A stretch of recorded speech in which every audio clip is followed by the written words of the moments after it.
Hello दोस्तों, आज की हमारी कहानी है अनाथ। अच्छी लगे तो लाइक कीजिएगा। शैलजा एक वृद्ध थी। शादी को अभी 10 साल ही हुए होंगे कि अचानक शैलजा के पति की मृत्यु हो गई। अनपढ़ औरत थी, गांव में ही रहती थी। उसका देवर का घर भी उसके घर के पास ही था, तो इसीलिए कभी वह अपने देवर के घर तो कभी अपने घर पर रहती थी। एक रात शैलजा जब अपने घर पर सो रही थी तो उसे किसी बच्चे की रोने की आवाज़ सुनाई दी। अरे, ये किसका बच्चा इतनी ज़ोर ज़ोर से रो रहा है। फिर शैलजा मन में ही सोचने लगी कि जिसका बच्चा होगा उसकी माँ उसे चुप करवा देगी। उस वक्त रात का 1 बज रहा था। ऐसे ही 2 बज गए, 3 बज गए, पर किसी ने उसे उठाया नहीं, किसी ने उसे चुप नहीं कराया।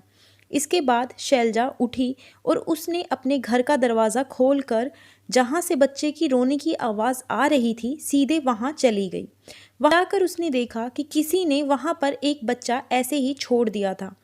बच्चे के तन पर कपड़े भी नहीं थे, जिससे उसे लपेटा गया था वही एक कपड़ा था, और वह भी बच्चे ने टांग मार मार कर अपने बदन से उतार दिया था।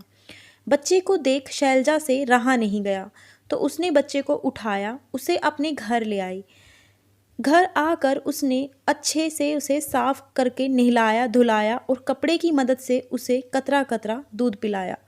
दूध पिलाते पिलाते शैलजा सोचने लगी, ऐसा ना हो कि को इसके घर वाले इसे लेने आ जाए। पर अगर उन्हें लेने आना होता तो उसे वो लोग वहाँ क्यों छोड़ते।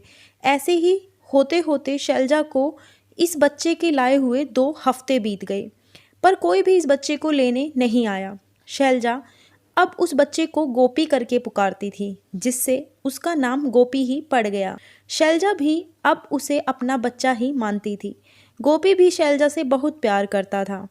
वक्त ऐसे ही बीत गया। गोपी अब जवान हो गया था। शैलजा ने उसे एक अच्छे स्कूल में पढ़ाया लिखाया, खुद मेहनत मजदूरी की, पर उसे हर एक चीज़ दी जो वह मांगता। सभी गांव वाले भी शैलजा की बहुत तारीफ करते कि तुमने गोपी को बिल्कुल शहर के लड़कों की तरह बना दिया है। वह तो गांव का बिल्कुल भी नहीं लगता। गोपी अब गांव के सरकारी स्कूल में मास्टर बन गया। एक दिन शैलजा जो घर पर चूल्हा जला रही थी, तो गोपी एक लड़की के साथ घर पर आता है और शैलजा के पांव छूता है, और उसके साथ आई हुई लड़की तानिया को कहता है, तानिया, यह मेरी माँ है, इनके पांव छूकर आशीर्वाद ले लो। उसके बाद तानिया भी शैलजा के पांव छूती है। दोनों को आशीर्वाद देते हुए शैलजा बोली, गोपी बेटा, यह कौन है। माँ, ये तुम्हारी बहू है। यह सुनकर पहले तो शैलजा दंग रह गई। उसके मुंह से सिर्फ यही निकला, क्या बेटा, तूने शादी कर ली। हाँ माँ, यह तेरी बहू है और आज से यह तेरे काम में मदद करवाएगी। ठीक है बेटा। इसके बाद तानिया कहती है, सुनो, मुझे मेरा कमरा दिखा दो, मैं बहुत थक गई हूँ, और हाँ, मेरे लिए 1 कप कॉफ़ी भी बना देना। अच्छा ठीक है। इसके बाद गोपी शैलजा जी को कहता है, माँ, 2 कप चाय बना दो। अच्छा ठीक है बेटा। इसके बाद गोपी तानिया को लेकर अपने कमरे में चला जाता है। थोड़ी देर बाद 2 कप चाय लेकर शैलजा गोपी के कमरे में जाती है और उनको 1-1 कप चाय देती है। जैसे ही तानिया चाय देखती है तो कहती है, यह क्या है, यह तो आप पानी सिर्फ उबाल कर उठा कर ले आई हो। क्या आपको अच्छे से चाय बनाना भी नहीं आता। और हाँ, मैंने तो आपको कॉफ़ी को बोला था। तानिया, यह तुम मेरी माँ के साथ किस तरह से बात कर रही हो। तुम्हें बात करने की तमीज़ नहीं है क्या। इन्हें क्या बदतमीज़ी कर दी। मैंने तो सिर्फ ये कहा कि यह चाय नहीं, पानी ज़्यादा लग रहा है। और क्या कहा। और मैंने तो कॉफ़ी को कहा था। यह सुनकर शैलजा बोली, पर बहू, मुझे कॉफ़ी बनानी नहीं आती है। माँ, तू जा, मैं खुद ही उसे समझा लूँगा। यह सुनकर शैलजा कमरे से बाहर आ गई। शैलजा के जाने के बाद गोपी तानिया से कहता है, तानिया, मैंने तुम्हें पहले ही बता दिया था कि यह एक गांव है, तुम्हें गांव के तरीके से चलना होगा। और हाँ, अगर तुम चाहो तो घर को अपनी मर्जी से भी चला सकती हो। इतना कहकर गोपी कमरे से बाहर चला गया। एक दिन शैलजा जंगल से लकड़ियाँ तोड़कर लाई तो आकर तानिया से बोली, तानिया बहू, मैंने तुम्हें कहा था जानवरों को चारा डाल देना, पर तुमने उनको चारा क्यों नहीं डाला। माँ जी, मैं क्या आपकी नौकरानी लगी हूँ, और मैं क्यों डालूँ जानवरों को चारा। अगर वह मुझे सींग मार देती तो। बहू, यह घर के जानवर है, घर के इंसानों को खूब जानते हैं, वह तुम्हें कुछ नहीं करते। जो भी है माँ जी, आप अपना काम खुद कीजिए, मैं नहीं करने वाली। यह कहकर अंदर चली गई। जब शाम को गोपी घर वापस आया तो तानिया का उतरा हुआ चेहरा देखकर तानिया से कहता है, क्या हुआ तानिया, तुम यूं उदास क्यों बैठी हुई हो? कुछ नहीं जी, तुम्हारे जानवरों ने मेरी कमर में सींग मारा है, जिसकी वजह से मुझे बहुत दर्द हो रहा है। तो तुम तानिया जानवरों के पास क्या लेने गई थी? आपकी माँ ने कहा था कि उन्हें चारा डाल देना। माँ जी तो मुझे चैन की सांस ही नहीं लेने दे रही हैं। सुबह से बस काम ही करवाए जा रही हैं। इसके बाद गोपी ने शैलजा को आवाज़ दी। हाँ बेटा, क्या बात है? अभी तो तानिया के हाथ की मेहंदी भी नहीं उतरी है माँ, तुम उसे अभी से इतने काम करवा रही हो? बेटे की बात सुनकर शैलजा के मन में तो बहुत कुछ था कहने को, पर वह कुछ ना बोली। सिर्फ यह कहकर आ गई कि ठीक है बेटा, आगे से नहीं करवाऊंगी। अगले दिन जब गोपी स्कूल के लिए निकल गया तो तानिया वृक्ष के नीचे चारपाई बिछाकर लेट गई। यह देखकर शैलजा, बहू तुम अंदर जाकर लेट जाओ। माँ जी, अंदर कमरे में क्या एसी लगा हुआ है?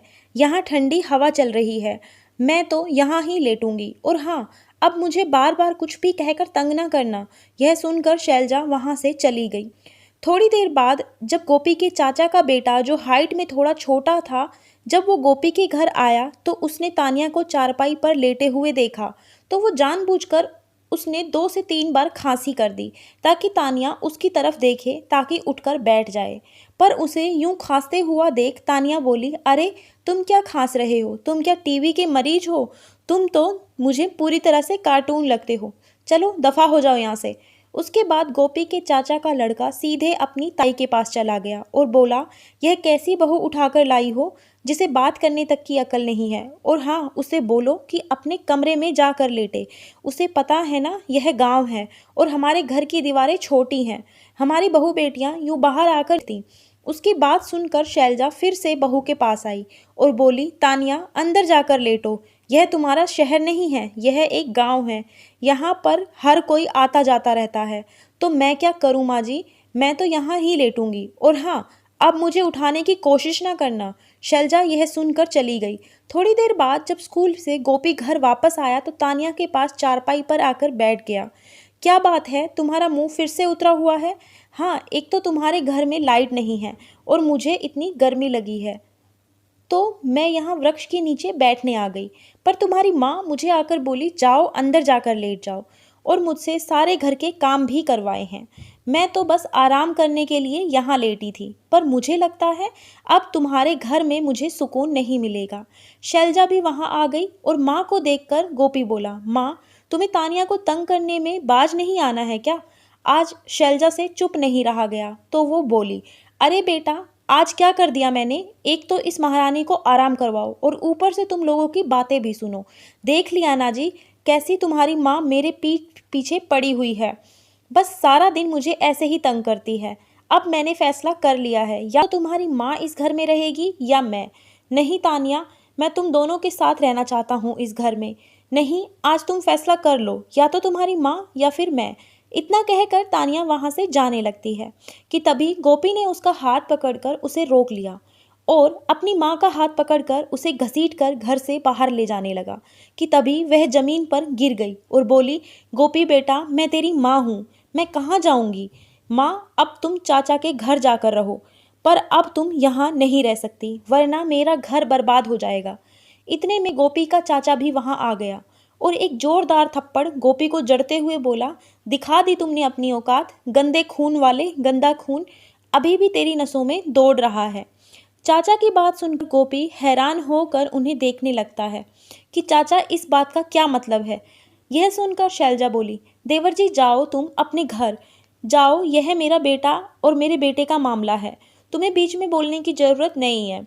नहीं भाभी, आज इसे सच का पता लगना ही चाहिए। नालायक, पता नहीं कौन तेरे माँ बाप हैं। तुझे कोई पैदा होते यहाँ सड़क पर छोड़ गया था, जिसे तू आज उसी के घर से निकाल रहा है। यही तुझे सड़क से उठाकर लाई थी, इसने तुझे नई जिंदगी दी, तुझे एक नया घर दिया, और आज तू उसी को एक लड़की के खातिर उसी के घर से निकाल रहा है। जब गोपी ने अपने चाचा के मुंह से ये सब बातें सुनी तो उसके पैरों से मानो जमीन खिसक गई और उसकी आंखों में आंसू आ गए। उसने अपनी माँ के पांव पकड़ लिए, उसने माफ़ी मांगी, माँ मुझे माफ़ कर दे, तूने यह सब मुझे बताया क्यों नहीं? जिसने मुझे पनाह दी, आज मैं ही उसे बेपनाह कर रहा था। मुझसे कितनी बड़ी गलती हो रही थी। माँ, मुझे माफ़ कर दे। कोई बात नहीं बेटा। इसके बाद चाचा ने तानिया को भी बोला, बहू, अगर तुमने गोपी को और बहलाने की कोशिश की उसकी माँ के खिलाफ, तो अगली बार भाभी नहीं, तुम दोनों इस घर से निकलोगे। तानिया को भी अपनी गलती का एहसास हो चुका। उसने भी अपनी सास से माफ़ी मांगी और बोली, माँ जी, जैसा आप बोलोगे मैं वैसा करूँगी। शैलजा ने भी उन्हें मन से माफ़ कर दिया। अब वे तीनों अपने घर में खुशी खुशी रह रहे थे। गोपी की आंखें वक्त पर उसके चाचा ने खोल दी थी, वरना शैलजा को नहीं, गोपी और उसकी बीवी तानिया को घर से निकलना पड़ता। धन्यवाद दोस्तों। कहानी अच्छी लगी हो तो लाइक कीजिए, अपनी राय कहानी के बारे में कमेंट सेक्शन में ज़रूर बताएं और चैनल को सब्सक्राइब कीजिए ऐसी ही और कहानियों के लिए।